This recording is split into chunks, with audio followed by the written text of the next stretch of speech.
and you're joining the national news broadcast on Channel I. And we're ready to bring you the top stories from home and around the world.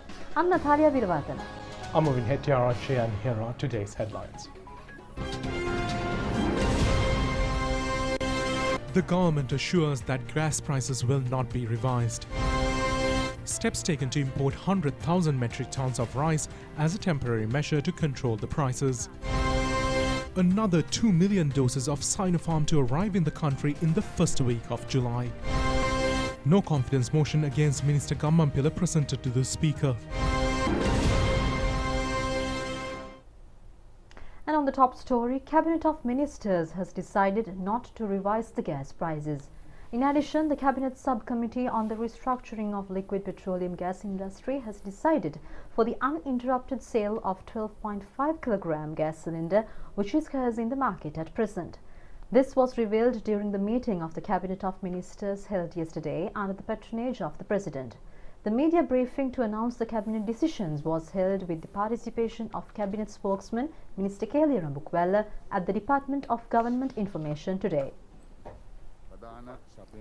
Cabinet spokesman Minister Kelly Rambukwella said that both the main suppliers have requested the Consumers Affairs Authority continuously to increase the price rates by 600 to 700 rupees.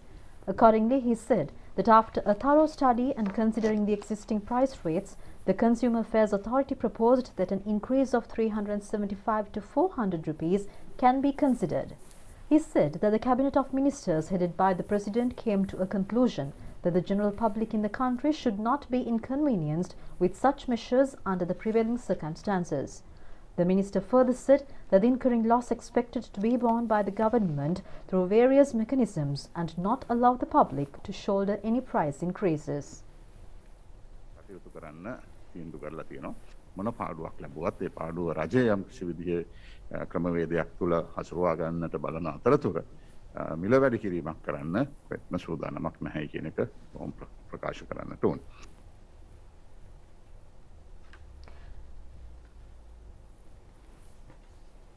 Meanwhile, State Minister Ramesh Pathirana insisted that reports on the shortage of fertilizer in the country cannot be accepted.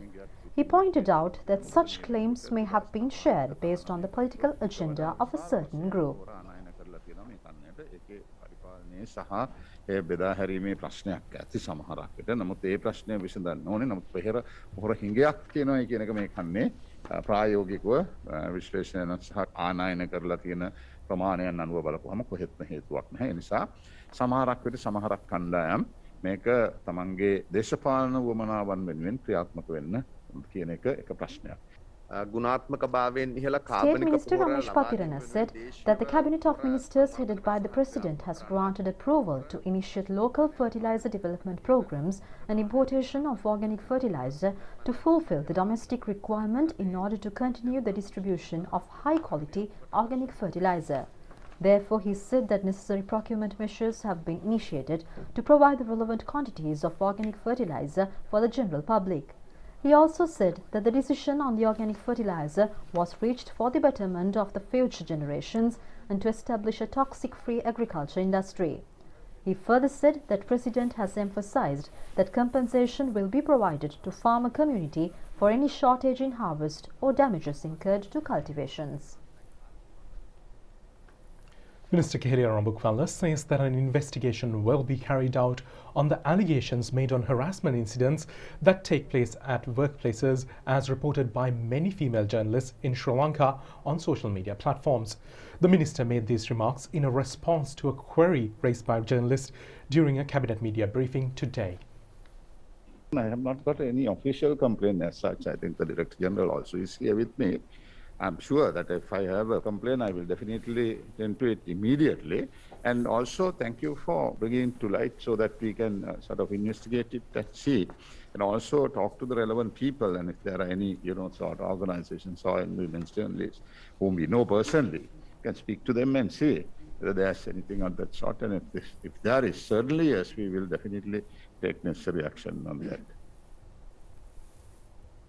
Meanwhile, State Minister Professor Channa Jayasumana says another consignment of 2 million doses of Sinopharm vaccine is expected to arrive in the country in the first week of July. The national COVID-19 immunization program has been initiated in many districts continuously. Accordingly, 26,273 doses of vaccines have been administered yesterday. A total of 3,324,349 have received the doses of vaccines under the COVID-19 immunization program thus far. The second dose of the Covishield vaccine was administered to 132 persons yesterday.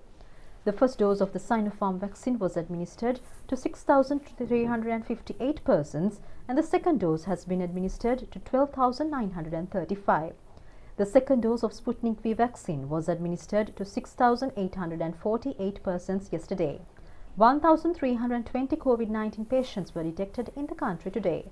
Meanwhile, 2,009 patients left the hospitals today following recovery. Director General of Health Services confirmed that 71 COVID-19 related deaths were reported yesterday. Minister C.B. Ratnayaka has said that the lion which tested positive for COVID-19 at the Dehiwala Zoological Park is in the process of recovery at present. Steps have been taken to isolate Pragatipura area in Madivele after a patient purportedly contracted with either Delta variant or another variant of the COVID-19. The relevant measures were taken by Medical Officer of Health Office in Pitakotte. Accordingly, Pragatipura has been enforced with a third-level isolation status. Meanwhile, the police have taken 396 persons into custody during the last 24 hours for violating quarantine regulations. Accordingly, a total of 41,914 persons have been arrested thus far for such violations.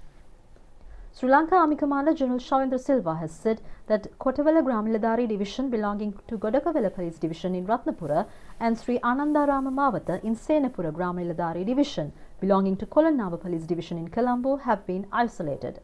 He also said that the isolated status imposed in Keragapokuna, George Mawata area belonging to Mahabagi Police Division in Gampaha district has been lifted.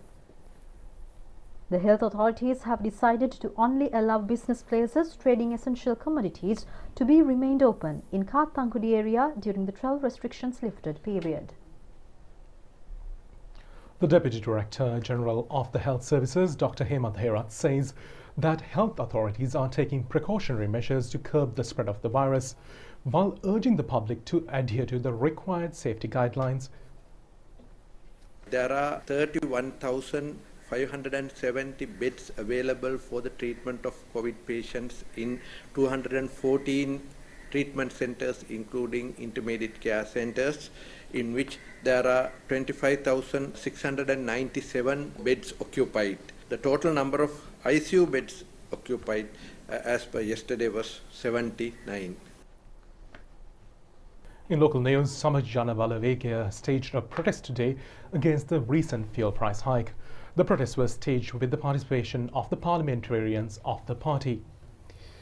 The protest was commenced this morning near the Samajjana Balavegya party headquarters. The parliamentarians in various vehicles travelled up to the entrance of the parliament following the arrival of the opposition leader Sajith Premadasa at the starting point. The parliamentarians engaged in the protest while being on buses, lorries, tractors and hand-operated tractors.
Meanwhile, the no-confidence motion drafted by Samajjana Balavegya against Minister Udayagamampilla for increasing the fuel prices was handed over to the Speaker today. The Parliamentary Communication Department has confirmed that the Chief Opposition Whip, Lakshman Kiriyalla, presented the relevant no-confidence motion to the Speaker Mahinda Yapa Abeyewardena. The motion has been signed by 43 parliamentarians representing Sabaki Janabalawegaya. The no confidence motion against Minister Udayagamampila has been drafted based on 10 factors. Various comments were also made in the parliament today over the recent fuel price hike. Minister Namal Rajapaksa called for justice for the people who have been imprisoned for a long period of time due to delays in court case proceedings. Minister Namal Rajapaksa made these remarks while addressing the parliament today. Several parliamentarians representing both the government and the opposition also made remarks in this regard in the parliament. Minister Namal Rajapaksa, delivering a special statement, said that many youth, including those who have been imprisoned under Terrorism Act and former LTTE cadres, still serving long prison terms without cases being filed against them or not being taken up for hearing. He said that when he was in remand custody during the previous government period, he encountered an LTTE cadre who had revealed that the prime suspect related to his case has been pardoned and released, though he is still imprisoned. The minister pointed out the need for a mechanism to expedite the court case proceedings without any delay. As a matter of point of order, may I ask under what standing order he made that those comments? No, he had made a statement. Yeah, I'm asking you, Honourable Speaker, under what standing orders he made those Any comments? minister can make his own statements in There this is house. I must first clarify about my statement because I made it as a Minister of Youth and Sport. Because I believe this is something that is concerning the youth. Yeah. So I had to, it's my duty to bring it to the notice of the Parliament. Yeah. And also, Honourable Speaker, we must decide what we want to do. Whether we want to make it a political issue and debate in Parliament, or whether we want to end this from here. So what has happened in the past, we have always made this political. Exactly. Every time you speak in Parliament, make it political, but no government want to give answer, Honourable Speaker. But we are willing to take it on a serious note to find a solution. But that doesn't mean, listen, that doesn't mean, listen, Honourable Member, there is law in the country. We have to understand that. What we are trying to do, what we are trying to say is, these people have been remanded for more than our lifetime. So you can't compare them with someone who was remanded yesterday, Honourable Speaker. Is it fair? They have been in remand, even your government. You formed the last government. Your party was responsible for bringing the previous government, Honourable Speaker. Yeah. But they did not care about them. They did not take a decision on them. So now we are trying to do something for the people. Please understand. Let's do politics when the election comes. Exactly. You can do politics when the election comes, Honourable Member. But for now, let's get together and find a solution. Minister Ali Sabri said that this issue should not be politicized and refrain from any revengeful ideologies. He said that they are fully aware of the revengeful acts undertaken by the previous government with the establishment of several committees. He said that a mechanism will be introduced to complete the case proceedings without any further delays. Accordingly, he said that the Cabinet of Ministers reached a decision to revise the Terrorism Prevention Act, which was introduced 3 decades ago. The minister said that the act will be revised after conducting extensive studies in this regard. He also said that the act will be revised to suit the country without inflicting any damage to the national security and assuring human rights while fulfilling the requirements of the international community.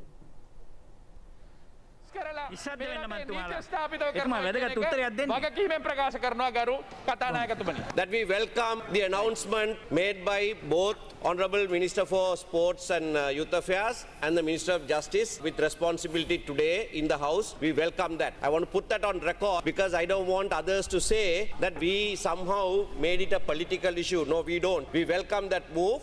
As a person who experienced such an attack, parliamentarian Sarath Fonseca said he believes that such prisoners are also entitled for justice. He said that the punishment endured by those youth is sufficient. Therefore, he requested the government to initiate this mechanism. He said that their support, strength and blessings will be given for this initiative.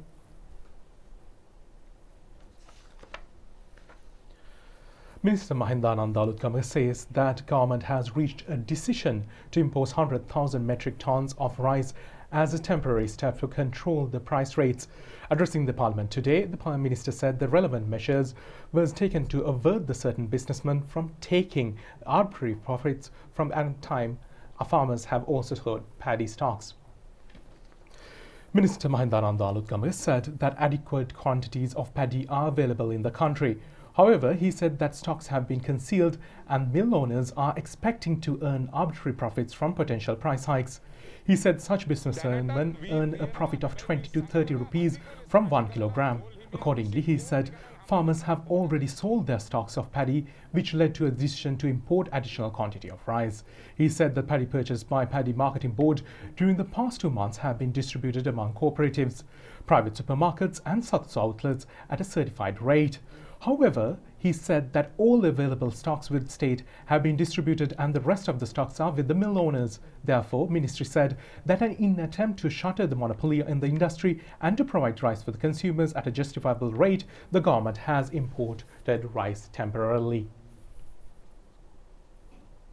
Supplementary estimate worth 200 billion rupees was presented to the Parliament today. It was presented by Chief Government Whip Minister Johnston Fernando. The Minister proposed to refer number 1 of 2021 supplementary estimate to the Committee on Public Finance. In addition, the Minister presented the annual report of the Ministry of Finance for the year 2020 to the Parliament and proposed to refer the report to the Advisory Committee on the Ministry of Finance. Also, the Minister presented the memo on the supplementary allocations made through the Supplementary Assisted Services and Emergency Needs Responsibility Initiative under the expenditure head number 240 of the National Budget Department from 21st April to 30th April in 2021 under the Article 6.1 of the number 7 of 2020 Appropriation Bill. Meanwhile, farmers and various entities have shown a great interest towards organic farming at the present. The main objective of the community is to obtain an increased toxic-free yield. A program to cultivate 130 paddy fields have been initiated in Kolonava Divisional Secretariat divisions towards toxic-free agriculture. Accordingly, 54 acres of paddy fields have been prepared for cultivation process. Traditional paddy varieties expected to be cultivated under the program and toxic-free organic fertilizer are expected to be used in this regard. Deputy Chairman of the Kolonava Development Committee and the Chief Organizer of the Sri Lanka Podujana Peramuna for Kolonava, Ajit Subasinghe, engaged in an observational tour in the paddy fields today. Youth residents of Manampitiya area has been engaged in organic watermelon cultivation for many years. He has claimed that he earns a high income from organic watermelon cultivation. He said that he uses degradable waste as a primary component to produce fertilizer.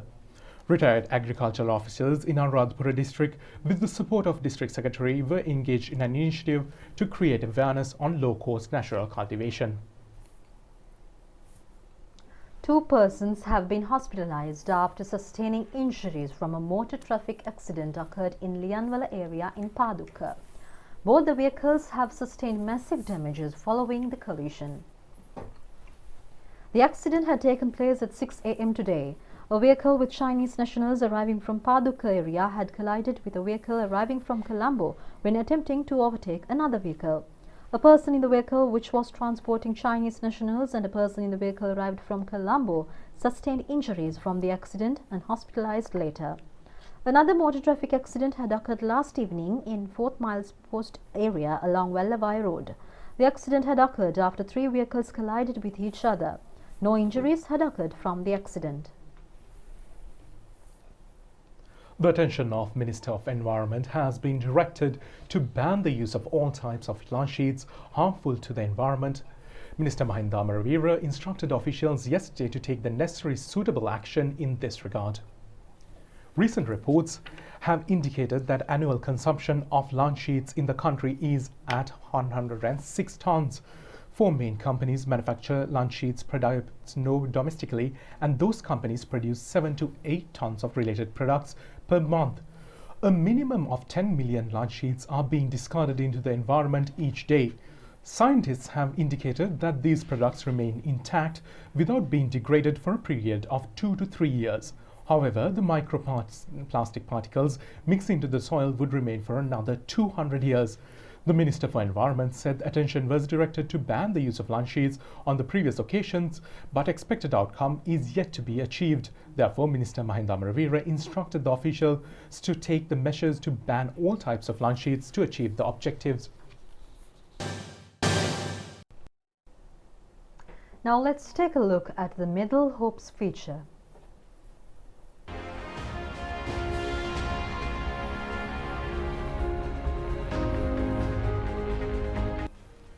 Indika Disanayake is one of the most excellent weightlifting athletes ever to be produced by Sri Lanka. He holds the national record in the 73 kg weight category. He also holds the national record in the 81 kg weight class for snatch. Indika Disanayake was able to win the gold medal at the National Games held from 2009 to 2019. He has won the award for the best weightlifting athlete in several occasions at the National Games. Indika Disanayake is also the national weightlifting champion in his weight class from 2009 to 2021.